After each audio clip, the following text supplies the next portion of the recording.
What's up, fight fans? This is Square Circle Productions. I got a new rant. This one is called Why Erislandy Lara versus Floyd Mayweather Would Be a Terrible Fight. Okay, and this one's to all you people that think that Erislandy Lara could actually beat Floyd Mayweather Jr. Okay, I want to start off by saying that I like Erislandy Lara. I think he's a very good fighter, very talented boxer, pure boxer, very, very good. Okay, but he's not ready. Okay, and the truth of the matter is man, you could put 6 or 7, 8 people up there, they're not ready for Floyd. And the truth of the matter is for whatever reason outside of the black community, Floyd Mayweather Jr. is not really a respected athlete. He is the real life version of Mason Dixon from the Rocky Balboa movie. He's the champion, he's dominant, but for whatever reason they want to compare him against all the greats from a different era, and always try to find some reason why he doesn't cut it, when he's right now breaking all the records. Okay, but the truth of the matter is that Erislandy Lara, man, he's a good fighter. I watched him undress Rodriguez in their fight on PBC, but truth of the matter is, man, he don't really have no chance against Floyd. And the main reason is because, he's a pure boxer. So if he was to fight Floyd Mayweather, then he's going to box. And then Floyd will just switch his style up and become aggressive and become a bully. You understand what I'm trying to say? And he has a better bully game than Erislandy is a boxer. So again, he would win on aggression and win on points, and just kind of bully him around, So at the end of the day, Erislandy Lara has no bully game. So you know what I'm saying? He doesn't know how to finish. That's the other thing. He doesn't. He had dude hurt several times, had him, set up, and he didn't have to finish. And it's not having knockout power is not an excuse, because you can still go for the TKO. You just bombard a guy with punches. Just flurry on him, man. Get so many off on him to where he's defenseless and the referee stops it. So at the end of the day, you may not have pure knockout power, but you can get some TKOs. You know what I'm saying? You can get some stoppages. And the truth of the matter is just some guys don't really have it. And I'm not saying that he can't develop it, but he ain't going to develop it now. If you put him up against Floyd Mayweather, man, all it's going to do is just hurt his confidence.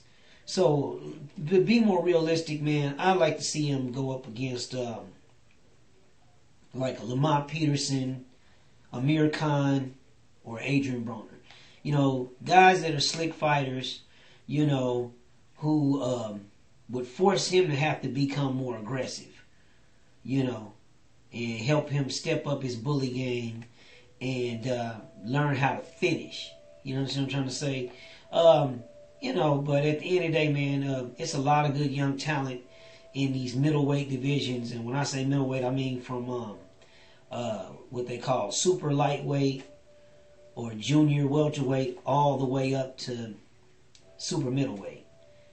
All those divisions, weight classes in between, from those points up, where it's stacked with talent, loaded with talent. The truth of the matter is man, Floyd about to retire.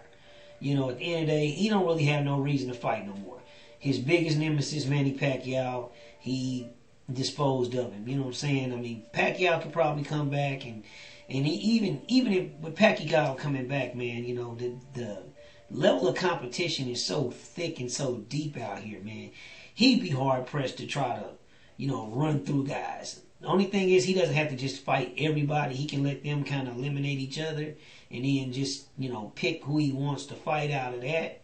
But he would still have to win about 3 more fights or whatever really makes him noise. I mean, really, he'd have to destroy people to be able to call Floyd out. And the truth of the matter is I just found out that Golden Boy Productions, which is Oscar De La Hoya's promotional company, and Bob Arum are coming together, and they're filing a joint lawsuit against Al Heyman. So truth of the matter is Al Heyman has a working relationship with Floyd Mayweather.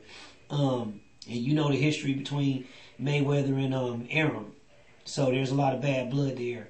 And, you know, they're saying that that's the biggest reason why it took so long for the Mayweather-Pacquiao fight to develop, because of those guys really being at odds with each other. And so now, you know, they had to work together to pull off the first fight. And now with this lawsuit against Heyman, you know, it's pretty much going to ruin any chance of these guys ever working together again, you know, to pull something off. So the truth of the matter is, man, it's a lot of talented fighters out here in these divisions.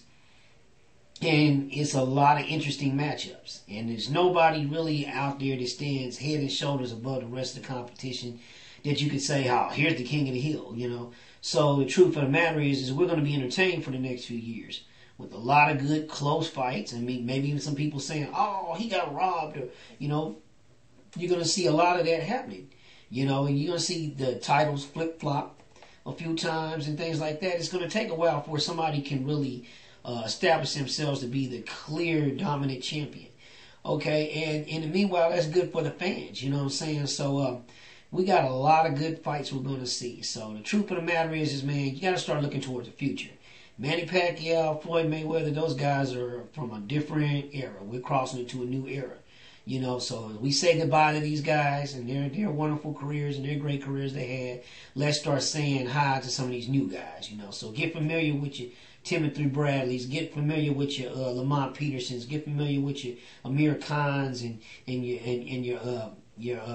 Adrian Broners and Sean Porters and Errol Spence Jr.'s and Keith Thurmans and Danny Garcias. Get used to these guys, man, because you're going to hear a lot from him. Terrence Crawford, too. So remember these guys and remember these names, man, because these are going to be the guys that you're going to be talking about in a year or two here when they're going to be on tips of everybody's tongue, okay? They already have big followings now, but they're going to even get bigger as the time goes on. So, once again, man, Erislandy Lara, I like you, man, but you got to develop some killer instinct, man. You're not ready for Floyd yet, man. Go out here and prove it against some of these other guys, man. And, you know, maybe, just maybe, you can make enough noise to get him to come out of retirement. But good luck with that. Peace out, fight fans. One love.